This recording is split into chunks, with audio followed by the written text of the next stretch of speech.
৮০ বছর ছুঁই ছুঁই মার্কিন প্রেসিডেন্ট ডোনাল্ড ট্রাম্পের শারীরিক অবস্থা এবং ফিটনেস নিয়ে নতুন করে উদ্বেগ দেখা দিয়েছে আন্তর্জাতিক মহলে। নিউ ইয়র্ক টাইমসের এক বিশেষ প্রতিবেদন অনুযায়ী ট্রাম্পের সাম্প্রতিক স্বাস্থ্য পরীক্ষার পর তার ওজন উল্লেখযোগ্য হারে বৃদ্ধির তথ্য সামনে এসেছে। চিকিৎসকরা এই অনিয়ন্ত্রিত ওজন বৃদ্ধিকে তার শরীরের সার্বিক অবনতি এবং ভবিষ্যতের জন্য এক বড় স্বাস্থ্য ঝুঁকি হিসেবে দেখছেন।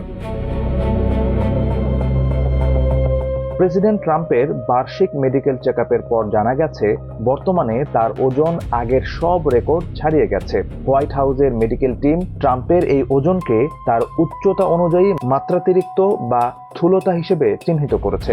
চিকিৎসকরা তাকে অবিলম্বে ওজন কমানোর এবং কঠোর ডায়েট চার্ট মেনে চলার পরামর্শ দিয়েছেন। ট্রাম্প দীর্ঘকাল ধরে স্টেক, ফাস্ট ফুড এবং ডায়েট কোকের প্রতি নিজের ভালোবাসার কথা প্রকাশ্যে বলে আসলেও বর্তমান পরিস্থিতিতে এই জীবনযাত্রা তার হৃদরোগের ঝুঁকি অনেক বাড়িয়ে দিচ্ছে। অতিরিক্ত মেদ জমার কারণে তার হাঁটাচলা এবং দৈনন্দিন কার্যকলাপেও এক ধরনের ক্লান্তি স্পষ্ট হয়ে উঠেছে ইদানিং।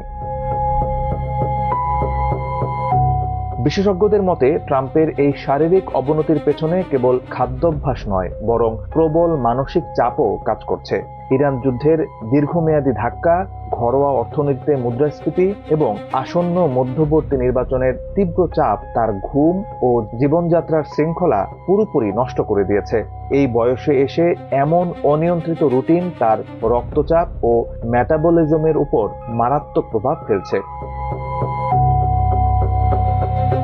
হোয়াইট হাউস থেকে ট্রাম্পের স্বাস্থ্য নিখুঁত বলে দাবি করা হলেও চিকিৎসকদের এই কড়া সতর্কতা ইঙ্গিত করে যে পর্দার আড়ালের বাস্তব চিত্রটি বেশ আশঙ্কাজনক। শেষ পর্যন্ত ট্রাম্প চিকিৎসকদের এই পরামর্শ মেনে নিজের ওজন নিয়ন্ত্রণে আনতে পারবেন কিনা সেটি এখন দেখার বিষয়।